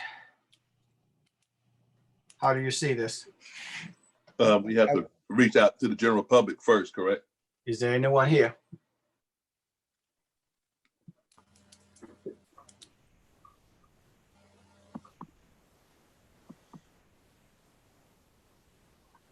No one speaking? Nobody there to speak? No, Apparently not. nobody raised their hand, Mr. Chairman. Okay. Back to you, board. Got one question, Mr. Chairman. Mr. Parker. And Ms. Mallon, you may have the answer to this on hand. Is there, what in proximity on this property here on Valley Hill, where's the nearest grocery store in that area? It would probably be on Jonesboro Road because this property is close to 54. So it's at comes out on 54. If we can get back to the locational map, let's see. If it's close to 54, it's probably, I would say, it's the Sam's grocery store. Unless you went the other way and went out toward Terra Boulevard. But it's closer to Jonesboro Road. So I would say Sam's would be the nearest grocery type store along 54. Is this church, is it east or west of Terra Boulevard? It is east of Terra Boulevard and west of Jonesboro Road. This is what's the name of this? See if I can call the name of that church. I thought that was Battle Creek Road on that side. Valley Hill kind of, let's see, if we get the locational map, let's see if I can zoom in here. I thought Valley Hill came in on the west side of Terra, and then on the other side of Terra was, Terra was Battle Creek. That's correct. Let me pull up my map here. Get you oriented.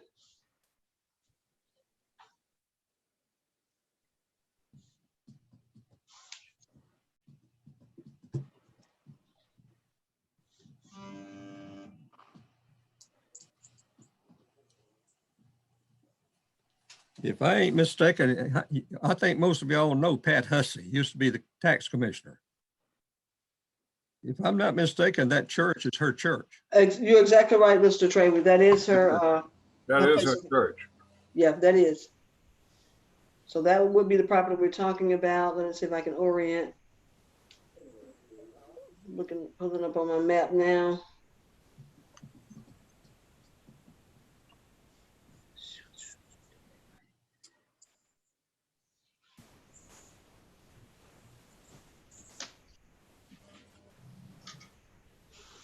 Do we have the location map we can show on the board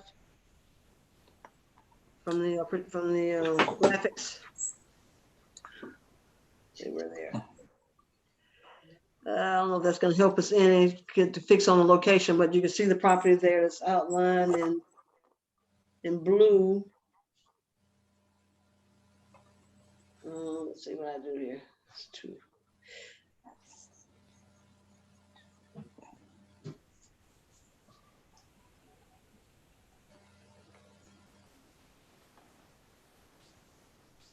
Mm-hmm.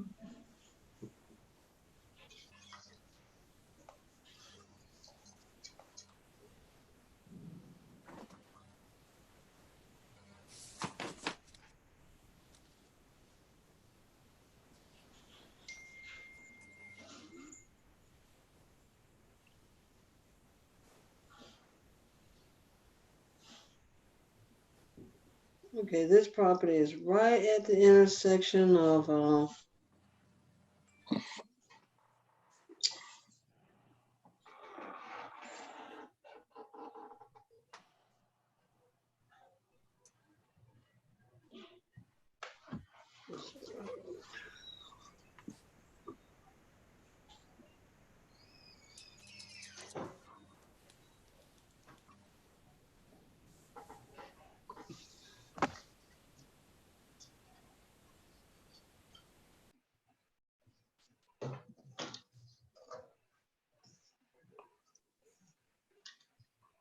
Right, so yeah, this property is right at where Battle Creek intersects with Valley Hill.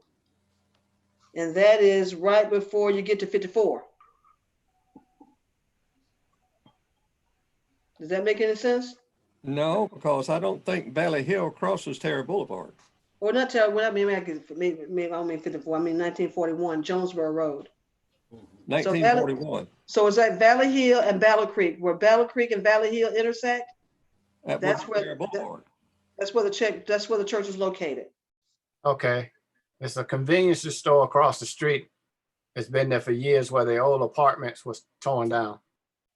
Let me take a look at Right. it. Yeah, it's right now it's a vacant piece of property. Yes. Yeah, right. That's where and the church sits right there in the curve. Right. That's the property, and it's currently, as you can see on the map, zone RS 110, consistent with the surrounding properties. So the intent here is that they don't lose their ability to maintain a conforming place of worship. And under the conditional use permit granted in 2007, they will maintain that right as a conforming use. So it's staff recommendation that the zoning for agriculture is not warranted. And the RS 110 should be sufficient with the existing CUP in place. Okay. So for clarity, how would it affect the church usage if it remained agriculture? Or if it went back to the original agriculture that they're asking for, it would not impact the church at all. It would only be just a change in colors on the map for the most part. Where the impact would come is at some point in time, if the church abandoned the property and the agriculture piece is left sitting there, then we're having to at that time address how that property should be used and whether or not the agriculture would be appropriate use of that property. So based on the surrounding, it appears that the RS 110 would be a better zoning if the church for some reason did not continue their use there. Yeah, but don't a agriculture have to have a certain square footage? Yes, 1.5 acres. Correct. And is that church currently on a 1.5 acre land lot? Yes, sir. I think it's approximately about 5 acres in size. Okay. What would the RS, It's actually 12 acres. 12 acres. what would the RS 110 zoning have to do regarding taxation? What would it have to do with regards to what again? Taxation, property. Taxation. That's certainly, I can't really address the how the tax are assessed, but from my basic knowledge, I don't know if that's a residential. I would assume residential and agriculture would have two different tax assessments, but I don't know what those are, which would be higher or lower. That would just be a guess on my part. But what you're saying, really and truly, what we're doing is just approving the CUP. What? No, the CUP has already been approved in 2007. The request came to us in an attempt to restore the church zoning to its original standing in 2007, which would be agriculture zoning and a conditional use permit that was approved that gave them the valid right to be a place of worship. So the request was to restore this property back to what it was original. When staff did their analysis of it, we agree that the 2007 conditional use permit is standing. A place of worship is a conforming use, but staff does not feel like the agriculture zoning needs to be restored because it does nothing other than color the map green at this point, and it would open the property up to an agriculture type use for some reason if the church decide to abandon that space. So yeah, just in terms of how it impacts the place of worship, whether it's agriculture or residential, in terms of land use, there is no change in the impact because the conditional use permit has solidified that land use as conforming. Okay, the CUP is good and valid. That's correct. As a place of worship. As a place of worship. Okay.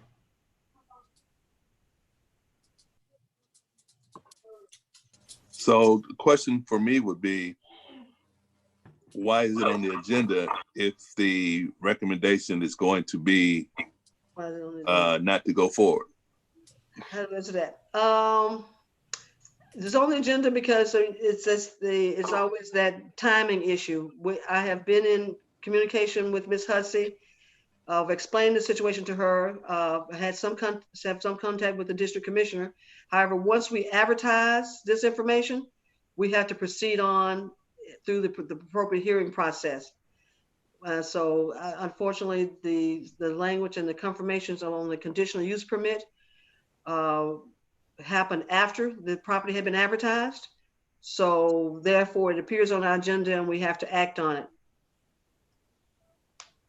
Okay, and then in your discussion with Ms. Hussey, she was satisfied. I have not had recent discussions with Ms. Hussey, and all honestly, I've left that conversation with her and her district commissioner. Between Felicia. So is that? No, this case is District 4. This would be Commissioner. Oh, that's Davis. right. This is Gail. Commissioner Davis. No, DeMont Davis. Yes. So is this one of the 5 parcels that need to be rezoned, or is this a 6th one? This is actually, let's see, did I count right here? It's the properties that would, the properties that remain standing would be 709 Millbrook, 700 Central Avenue, 716 Central Avenue, and what's the other one over there? Hid behind my screen here. Can't see my whole agenda. So there are 4 parcels that are located along Central Avenue and Millbrook. Those are the properties that are zone MX that would like to go back to single family residential. And once we was at staff recommendation to withdraw 514 Valley Hill Road, there will be 4 parcels that would go forward with a recommendation for approval. Well, staff don't generally make recommendations on board initiated request, other than the fact that we're stating that 514 should be withdrawn. But because we advertised 5 to be rezoned, we have to discuss 5. Yes, sir.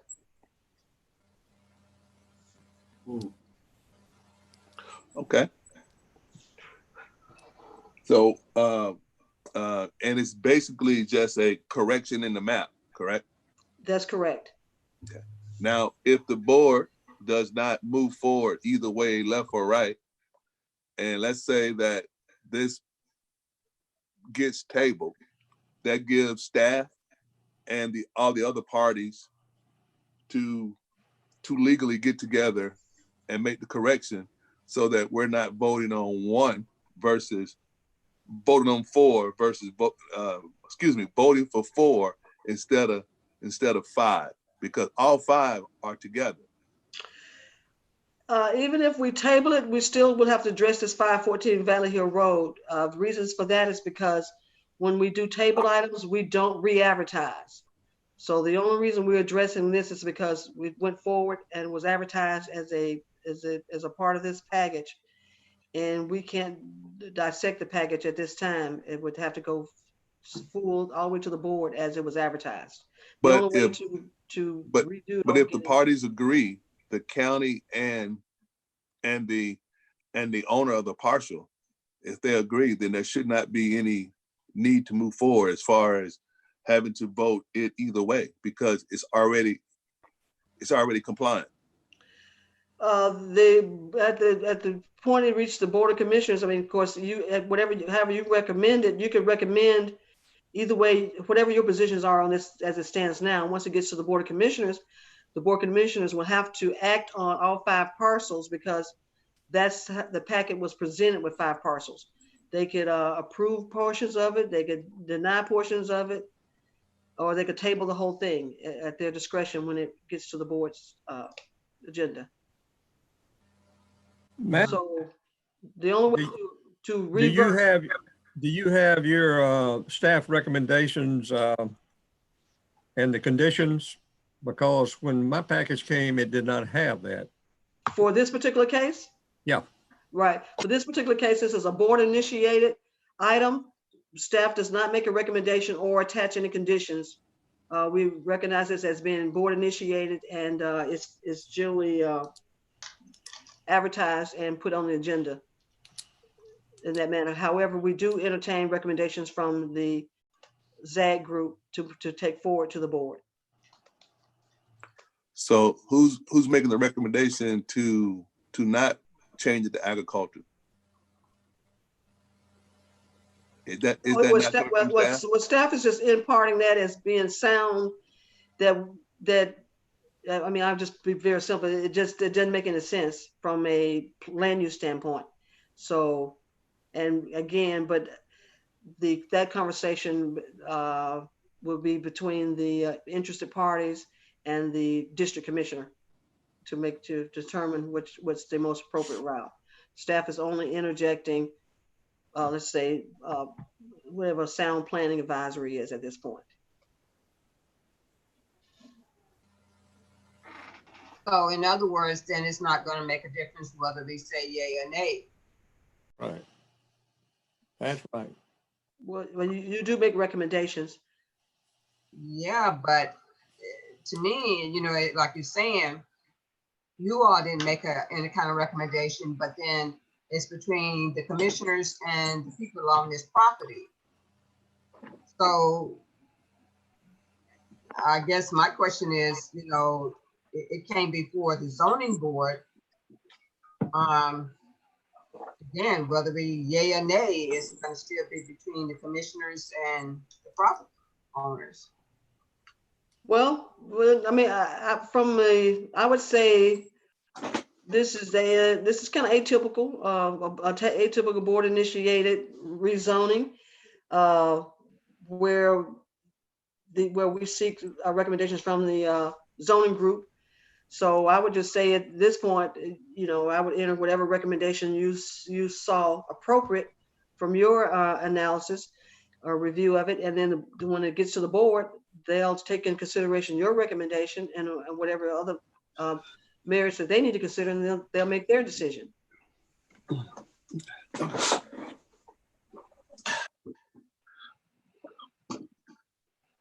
I understand about agriculture, and later on, if the church decide that they're not going to continue to be there, and that is, to me, it'll be a hassle.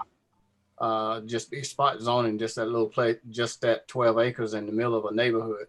So it seemed to me that we can either approve the request and take that out, or request that be taken out, or stay as it should have been, or let it stay as it was before. In other words, what you're saying, Herman, is that we can approve this with the condition of the 514 Valley Hill Road item be removed from the petition. Exactly.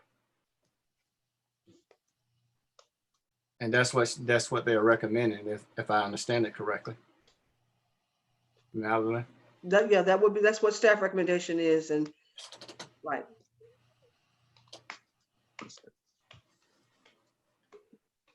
So are you ready to do that?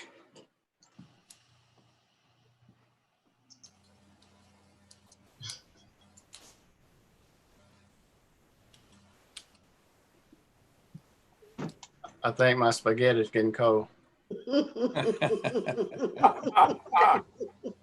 Oh. I think my ice cream is calling me. Well, my food is calling me. So if you will, ladies and Somebody make that gentlemen, recommendation.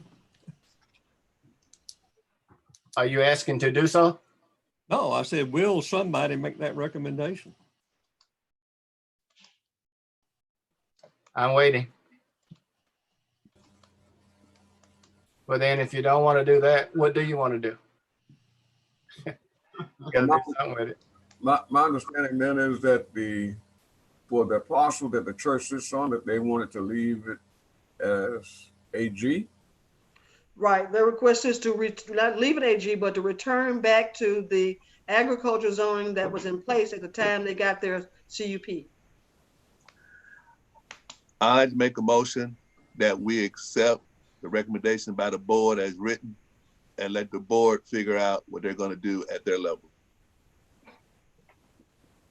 Second. Pretty good, Kevin. They threw it to us. Been motion, has been second, that this petition be accepted as it is written. All in favor?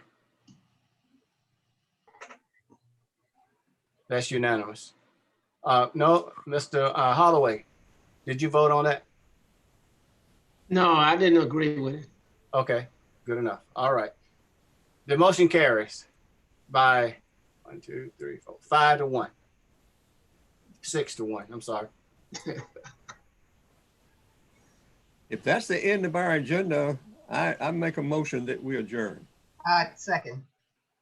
Oh, so now you want to go home? Well, somebody said their spaghetti was getting cold. Well, since go ahead and close the meeting, Mr. Turner, but then I have to ask a question to Madeline off the record. Okay, then we would have to end, Mr. Brookins, we would end the meeting. They've made a motion to adjourn. How do we close out the public presentation? So I would just, once you guys are done, I'd stop the meeting and Mr. Lewis would have to contact you, Madeline, separately. Okay. Well, it is a zoning matter, so it can be addressed. It can be addressed. So, it's about the legal paperwork that we all received. Oh, that's correct. Thank you for reminding me. I will craft an email this evening and request some input from the legal department. And I will provide you with some updated information on tomorrow by email. Thank you. Yeah, I called him last Friday and he requested I bring him a copy, of which I did. Right, I didn't get a copy. I think one of you were going to provide me with a scanned copy or something. So when I had this, who was going to do that? I don't know. I think you might have had a copy of it, but if he knows what we're talking about, then I can just say that's what we're talking about. But if I I provided him a copy. Okay, all right. So he met me downstairs and took it. And this is for which property? Read, right? Right. Could you refresh me on which property this is? It's the only one we've been sued on, so pick it. Yeah, Wildwood. Okay, Wildwood. How can I forget that? Absolutely. I will check with Mr. Reed on tomorrow and let you know what kind of information he needs to impart to you all as it relates to the lawsuit on Wildwood. Okay. Thank you. Thank you, ma'am. All right. Thank you. All have a great evening. Good night to everyone. Good night. Good night. Good night. Thank you all. Good night. Bye-bye.